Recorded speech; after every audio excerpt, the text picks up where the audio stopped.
listening to The Donor Doctor Show, where your host, James Newberry, will help you improve the health of your fundraising. Now over to James. Hello, this is The Donor Doctor, and I'm here with an old friend of mine, Greg Ellis. Greg Ellis is from New Hampshire. I know he worked for Senator Gordon Humphrey. Is that right? On Capitol Hill? Yeah, that was your first... sorry. That was my first interview, Jim, so you have to bear with me. I understand. I know you don't have 5 million listeners, but you actually have something I wanted to ask. But, went to Senator Humphrey's staff straight out of college. And you worked you worked there, and then you got into direct mail fundraising. Is that correct? Yeah, the fellow on Humphrey's staff, his political guy, actually pointed me toward Eberle Associates, where I interviewed 3 or 4 times, and despite my lack of experience, I was hired, and that's what started me in direct mail fundraising copywriting. Well, you're a very good writer. I know David Tyson, who we both know. We've always had a lot of respect. Oh, yeah. He thought of you as one of the best writers in the field. You had an interesting, probably you're most famous for, though, is that you went to prison for a while. I remember having the TV station on, and there, look, it talked about a guy who robbed a bank, and I said, "That's Greg Ellis." You had like tell what happened there. I was surprised by that. Well, it's a long story. It stretches out over a number of years. I'll just give you the short version. During the 1990s, despite having a good deal of success, particularly at Eberle Associates, I had an addiction. And the more money I earned, the more money that went to the addiction. Well, I got fired at Eberle through my own malfeasance. And, that was the end of the 6-figure incomes. So as my income went down, my addiction, of course, was still needed to be tended to. And it just got to a point where I couldn't maintain it.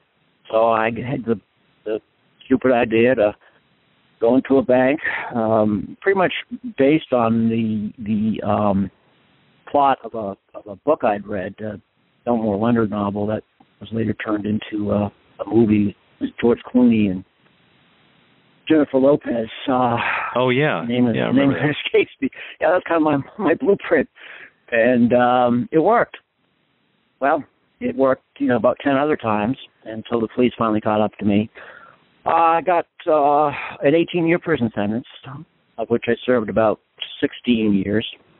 Because they don't have parole in Virginia. So, I mean, once you were cured of your addiction, you were really safe, but that was many years after that you had to serve. Yeah, I mean, it took me a while in jail to... Now, I got credited with the time that I spent at the county jail level.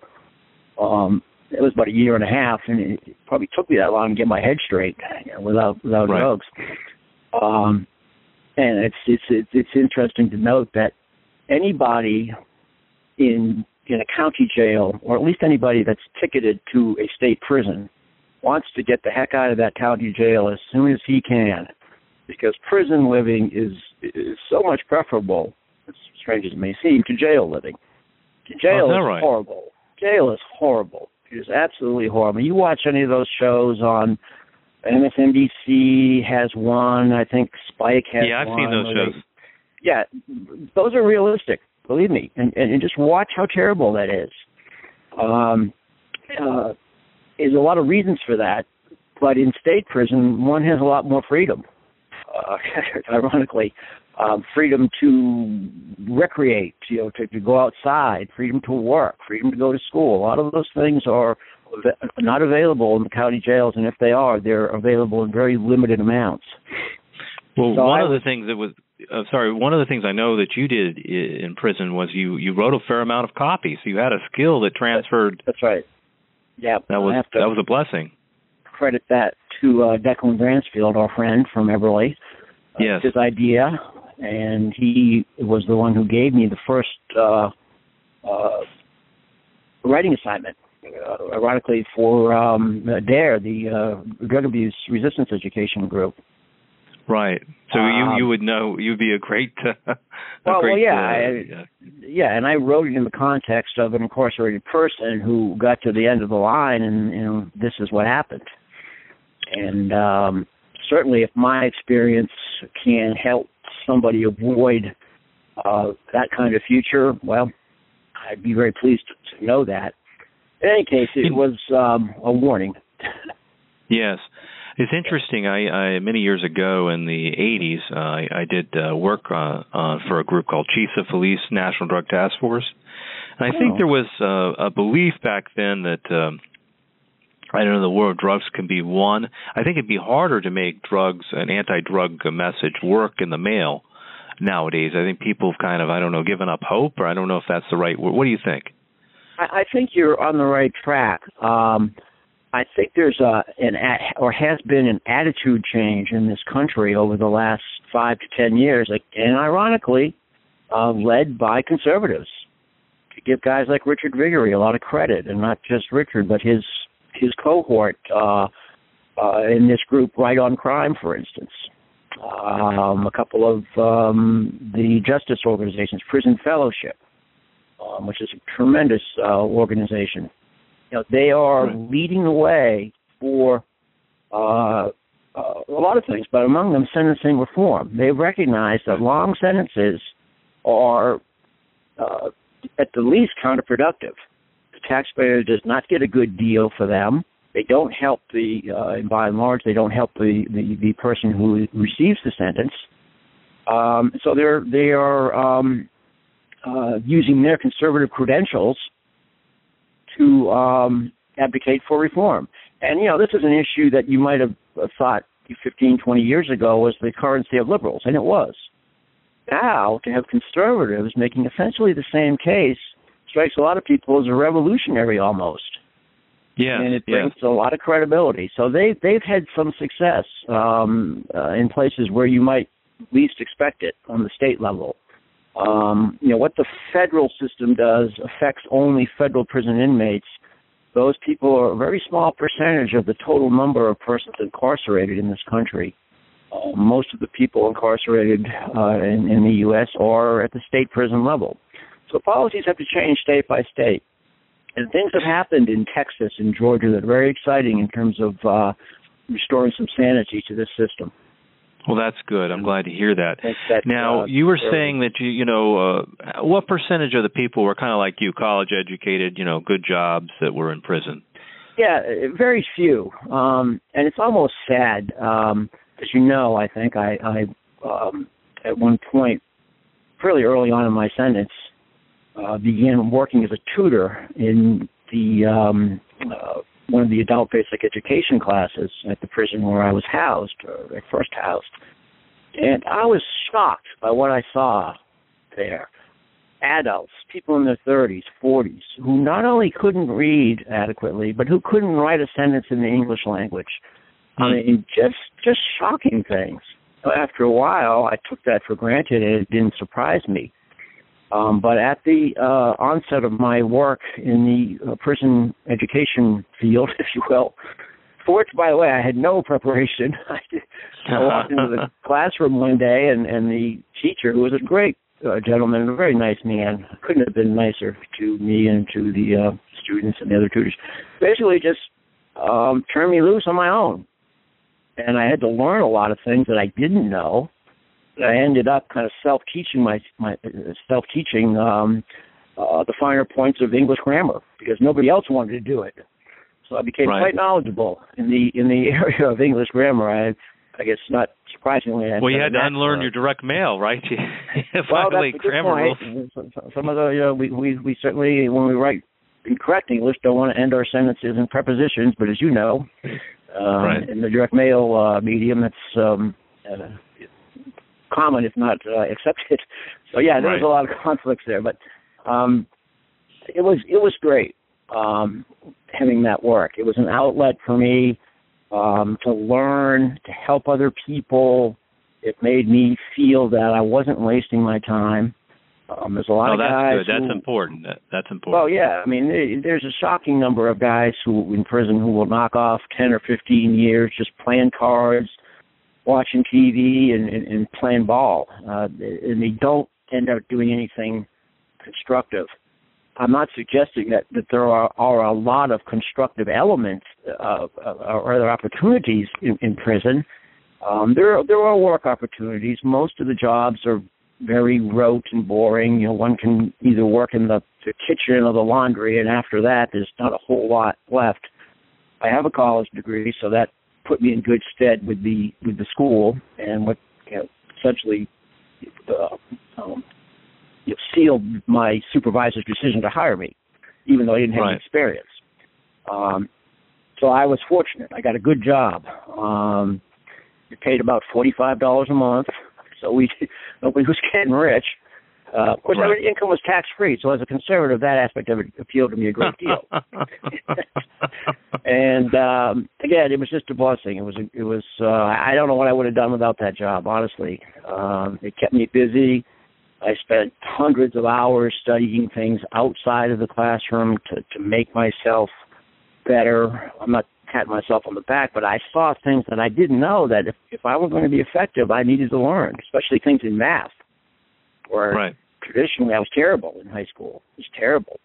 So I had to do a lot of crash learning in what most people would consider basic math in order to be able to talk intelligently to guys who were striving to earn a GED, which in prison is about the pinnacle of educational success. The federal government does not provide Pell Grants to prison inmates anymore, so college opportunity is very limited. How about vocational skills, that kind of thing? Well, yeah, there are some vocational opportunities available. At two of the prisons where I spent the bulk of my time, didn't have much in that way. But I spent about a year at a prison over near Richmond, which subsequently closed. But it was the site of the license plate factory. But if you've ever seen a movie, you know that prisons and license plate manufacture kind of go together. Right. Well, as it turns out, the license plate factory was a very desirable place for employment. I mean, guys were constantly trying to get in there. And we never had a shortage of workers or prospective workers. It was a good job in the prison context. Good compensation, and almost like a status symbol at that particular institution. To have a job in the plate shop was. Did they ever have any prisons like take care of animals, that kind of thing? I've seen that in some prisons. Yes, in fact, Bland Correctional Center down in southwestern Virginia, near Roanoke, which is where I spent the majority of my state prison time. I guess about 11 years in total, has a program that trains guide dogs. Okay. That's dogs. An excellent job. That'd be not dogs. Rewarding. Oh yeah, and that's also a very popular program. Now these dogs weren't for blind people, but they were for companion purposes. Sure. And it was run by a Catholic charity called St. Francis of Assisi, and they would bring the dogs in at a very young age as puppies. And inmates in the program would train them up, and after a year and a half or so, the dog would leave fully grown, fully trained, and then he would be assigned to a person out in one of the local communities who needed a companion. And that's a very beneficial program. Very popular at Bland Correctional Center. A couple of other prisons in the system that I know have similar programs. Even one in a prison that, it's closed now. Virginia went through a pretty extensive prison closing exercise about 5 or 6 years ago. One of the places that was closed had a horse population, interestingly. Oh, okay. That they cared for. Yeah. But I think in terms of animals, the bulk of it you would find will be with dog training. Ah, interesting. Well, let's talk about fundraising, because it is a fundraising podcast, but it's fascinating. I appreciate you sharing your story, because I think it's a story. I agree that it's a story that needs to be told, because we have such a huge prison population, and it's sad, really, as you point out, that people Some of these people, or it's addiction. Other people just don't have skills or whatever. I would just add one thing about that, about the prison population, because you asked me earlier about the numbers in terms of college graduates. You have to go to the other extreme to find where the vast majority lay, and that is high school dropouts. And sadly, again, that's the I couldn't cite for you the percentages, but it is certainly the majority of the population in the Virginia system, and I would think in any other state system, is high school dropout, lack of high school degree, right. Which means a lot of business for the prison school industry, but I think is a poor indictment of our society. And I don't want to get all liberal on you, but I having seen this face to face, made me wonder many times, how did this happen? Was it their parents' fault? Did the community fail them? Did the school fail them? In some cases, it did. If the guy's background stories that I was told were to be believed, in a number of cases, the schools themselves failed the guys because they didn't want to deal with them, so they just shuffled them off to special ed and, basically forgot about them. Right. It's a major problem. It's a major problem. No question. But there does seem to be some progress, and that's good, And it's good that there's charities helping out too. There's help available. A lot of guys, unfortunately, get to that point in life. If he's 30, 40 years old and can't read or can only read at a very low grade level, there's embarrassment. He doesn't want to listen to another inmate tell him how to help himself and how to improve those particular skills. I can imagine. So there's a lot of rejection. There's a lot of factors going on there. But let's talk about direct mail. Okay. Well, I know one of the things that you impressed upon me when we worked together was the importance of a good devil. And, of course, we think of a good devil in politics the most. Back in the 80s, the devil for liberals was like a Jesse Helms, and for conservatives it was, say, a Ted Kennedy. And, of course, the devils change over time, but it's not just for political mailings. We were talking about the VA scandal would be a great devil for a veteran support group. Am I right? Yes, absolutely.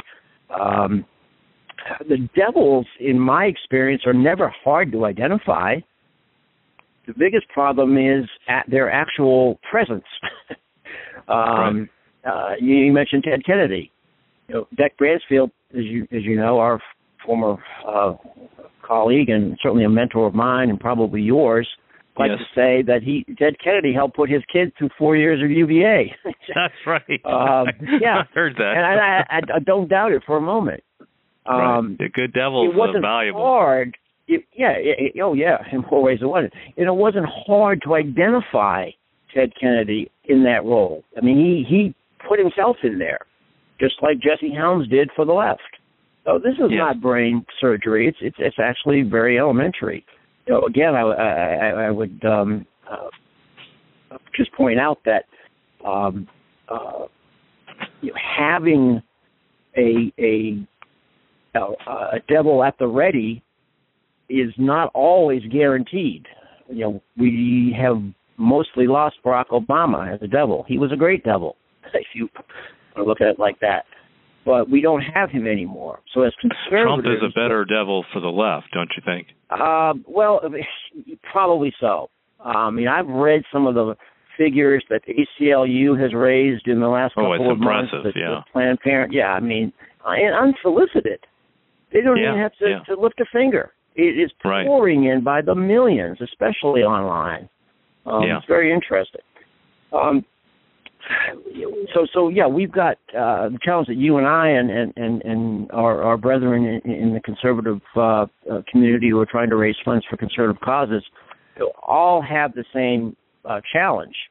We are, if you will, victims of our own success. We've got a relatively conservative Republican in the White House. We've got both houses of Congress controlled by, again, relatively conservative elements. We've got 39 Republican governors. We've got 69, I believe, state legislators controlled by Republicans. So the trends are going our way. But as the more and more as that manifests itself, the greater the challenge it is for you and I to identify the devil. Yeah. Again, going back to your original premise about the devil, I mean, I look at conditions right now, and just in my day-to-day work, I find that I'm challenged by that. Yes, it's a little bit tougher if you're talking about the conservative market. I mostly am in museums and other things, but right, I understand your agency has shifted its direction there. Yeah. Hey, it sounds like I do conservative stuff too. Just so you know. Yeah, but you're still a conservative though. Yeah. I'm more of an establishment Republican, but yes. But I won't hold that against you, Jim. Thank you. I appreciate that. But it doesn't matter. I feel like I could, if I needed to, write for any group as long as I understand who they are. You know what I'm saying? As long as I can identify a person. Like, for instance, I used to work on a campaign. This guy was a bircher. He was quite a character. So I know him. You know what I mean? I could write to him. As long as I know somebody, I can write to them. You know what I mean? If I know how they think, that's always my thought. Yeah, that's a very interesting point. If we have time, I'd like to get into that a little bit more because it relates directly to something that has been impressed upon me for the past several months since I came out of prison and took a position with American Target Advertising and Richard Biggery. But anyway, go ahead. Well, I mean, I just remember this guy, and he just believed in every kind of conspiracy theory, and you just meet these people, and you just like one of the guys I most respected that we worked with was Ben Brannick, and he was an actor. So he had a great skill at and I don't know if you know this guy Evan Meacham, who was the governor of Arizona back in the 80s. Oh, sure. Yeah, he had holiday. He ended up, he opposed the Martin Luther King holiday, which made him, because there was a boycott, and they ended up, they had a recall, and they ended up finding, to some extent, if they're out to get you, they'll find something. You know what I'm saying? I'm not saying there's, whereas if you're popular, they'll overlook things that was my experience with him. But anyway, he wrote for Evan Meacham, who was Mormon, very, very conservative. I don't know if he was a bircher, but he was very, very conservative. And you wouldn't know that Ben's more of a libertarian, very different. But it didn't matter because he's an actor. So you don't have to, as long as you know the group. Now, sometimes people don't understand the group they're mailing to. They don't know the community they're mailing. That won't work. But as long as you know who you're writing to, you don't have to necessarily agree with everything they stand for. I would just add that ultimately it comes down to talent. I remember Ben. We were co-workers for a brief period at Eberle Associates, I think, when you were there. And he was extremely talented. And I would buy him beers afterward just to hear him talk because I knew he was so smart. And the problem was, it's not like a technique. I can take a technique. Writing talent's a harder thing to steal if you want. You know what I mean? If you see somebody using a good technique, you can rip it off, but it's hard to rip off really good writing ability.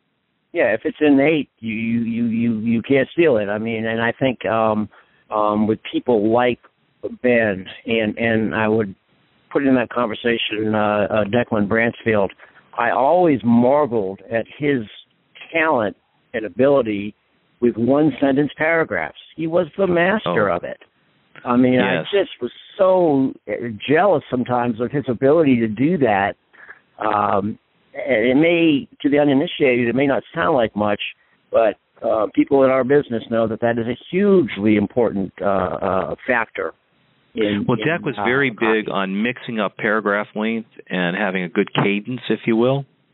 Yeah. His rhythm was just so brilliant. I mean, and he always had this word that the vacuum's vital, important. He'd always, make sure you had some urgency. But of course, say why it was urgent too, of course. But yes, I mean, in my development, Declan was first in terms of teaching me because he was my supervisor in 1985 when I was hired at Eberle Associates.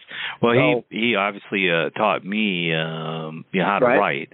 Not as much techniques that would come later, but the difference between a house and a prospect. What's your opinion on that? How do you approach a house different than a prospect? Because a lot of people, I run into people occasionally that are good. The kind of person that could produce a TV ad, they can usually do a prospect, but they have a hard time with house mailing sometimes. Why is that, you think? Yeah, good question. Very relevant question. Because one thing that I'm seeing more and more of at American Target, without giving away anything in the way of trade secrets, I don't think this is one of those, but an emphasis on file segmentation. I think Richard Viguerie probably discovered that, back in the 60s when he... Like you put a stamp on a reply envelope for a certain select and not for another or something like that, or... Yeah, I mean, that's one aspect. That might be one aspect of it.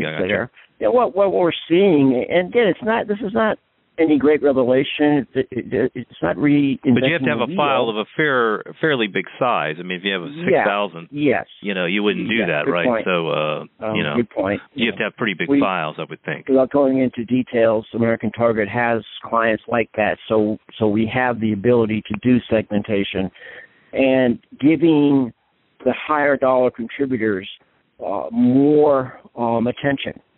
And putting, not just as you suggested, putting a stamped return envelope in the package. Yeah, that's certainly something to be considered. But there's a lot more to consider. You might have higher quality paper. You might have some people only print on the front, not the back. That kind of thing. Good point. Or there's a lot of things that you consider. Richard said something recently about the treatment of high-dollar donors. And the gist of it was that just because you put your letter in a 9x12 closed-faced envelope doesn't mean you have a high-dollar or appeal. So he's constantly stressing the value of the higher-dollar donor and the importance of catering to that person. Personally, one of the first things I think of if I've got a house appeal either that I've written or it was handed off to me, and it has some kind of involvement device in it, which invariably it will, I'm going to probably take that out entirely for the major donor appeal. Oh, that's interesting. So you don't think they're as responsive to like a petition or something like that? I think it stems from the fact that these are very busy people. Somebody who can scratch a check for $1,000 or $5,000 or $10,000 is a person of means, which suggests that a couple of things. He or she gets a lot of solicitations for contributions, and he or she is, in general, very busy. I see. Probably busy to the extent that,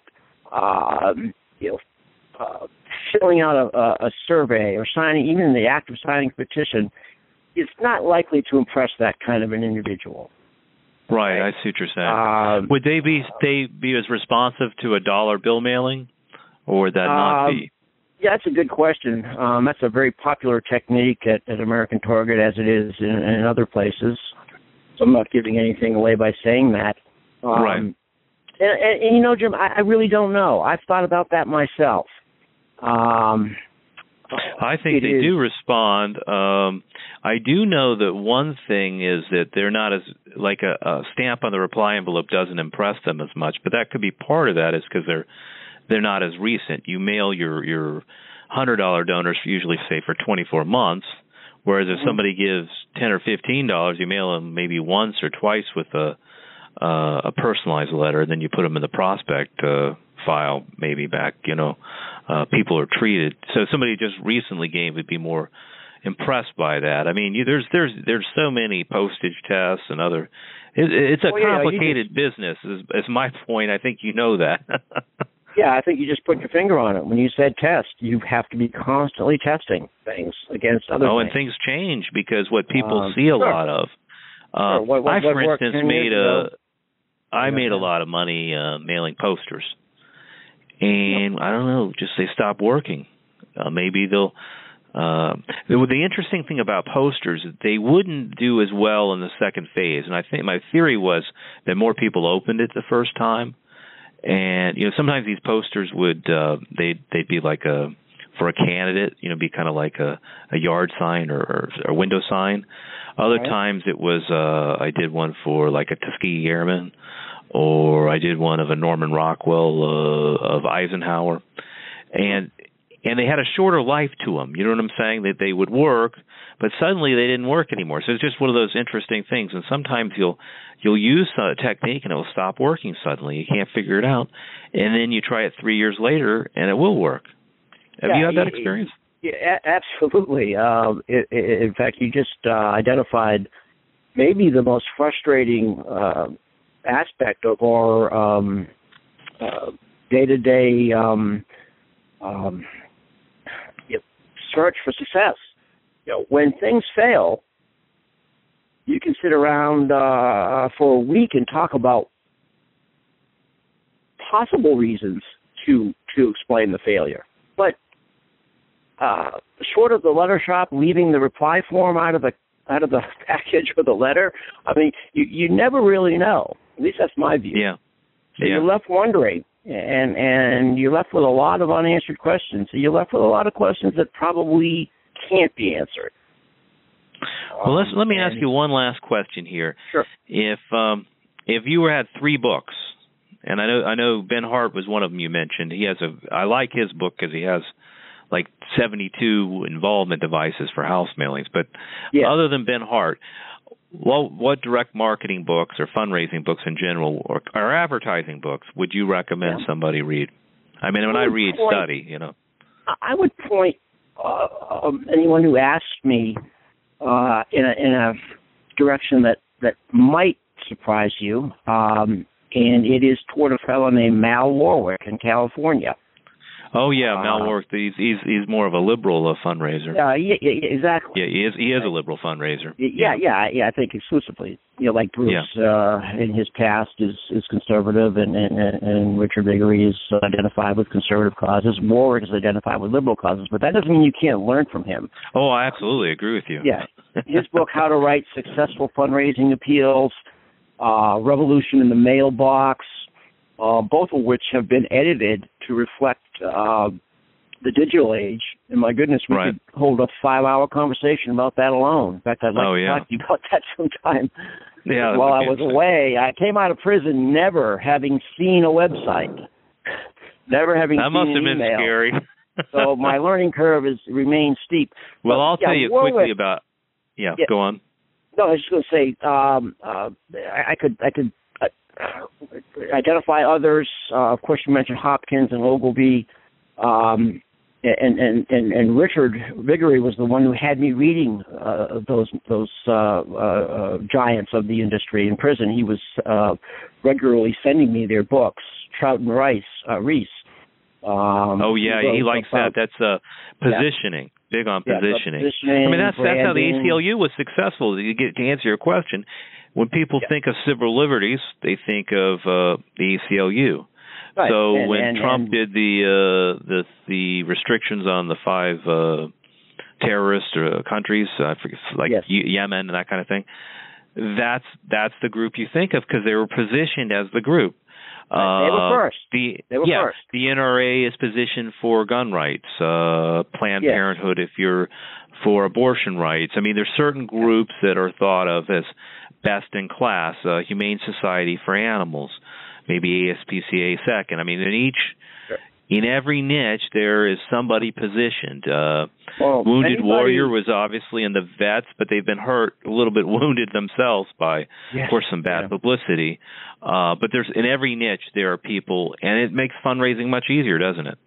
Yeah, anybody in our business who hasn't had the opportunity to read or hear what Richard Viguerie has to say about positioning needs to seek out that some source for his views on that. It is at the same time fascinating and so logical. In other words, what he says makes so much sense. And I don't have time to go into the particulars of that and I'm not sure that I should because, again, I don't want to run the risk of giving anything away. But it's no secret, certainly now, to talk about the benefits of positioning, and in particular, why being first in whatever it is so essential. Coca-Cola was first, and Coca-Cola is still first. I've done some work for draft committees, for candidates, right. Presidential, other kind of candidates. You're the first one out there. You're the official one. You get the website, the best website. You get the focus. You get the news articles. You leave everybody else in the dust. So yes, being first. Plenty of examples. And a lot of things. Various causes. You're the first to mail on an issue that's arising. That's helpful. Even if you're not famous, you're not a household name. Sure. There are so many examples of that that the both of us could point to. So it's been proven, over and over again. And by the way, on my list of authors, I would add Richard Viguerie himself. He has been a force in Republican politics for many years, in terms of trying to steer the GOP away from the establishment and towards grassroots conservative influence and control. And his last book is called Takeover.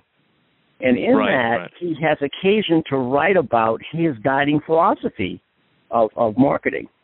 So it's in there. Well, I listened to one of his interviews, and he said for a time, though, he gave up reading about politics and concentrated on just understanding marketing, because he thought that was his skill and would be his contribution to the movement, was to become an expert in fundraising. And I know, I don't know if you know Robert Bly, but I'm like a Facebook friend of his. And he asked a question, is it better to be an expert or a jack of all trades? And I think clearly it's better to be an expert, because you can get paid, you can make a lot, you can make more money, but you can have more of a contribution. Because how many experts are there in any given field? I mean, there's a lot of people I see a lot of samples, and people aren't experts that are writing this stuff. Yeah, I've never pondered the question, but I think my off-the-cuff reaction would be to agree with you. Yeah. Richard has said in my presence, and certainly any number of other times, that 90% of what he learned about direct mail fundraising, he learned from commercial marketers. They're his heroes. They're his mentors. People like Dick Benson and Benson is. We had occasion last week, in fact, to listen to a presentation by a fellow named Clayton Makepeace. I know Clayton Makepeace. Yeah. Okay, well, good. And you know a little bit of his background, probably more than I did. Just a fascinating guy to listen to. And again, this is a fellow who comes at it from experience with commercial marketing. And so those are the guys that Richard. Well, it's interesting. They don't listen to the. I don't think the commercial people ever really listen much to the fundraising guys, though. It's interesting. Well, I don't know that. I couldn't say you're right or you're wrong.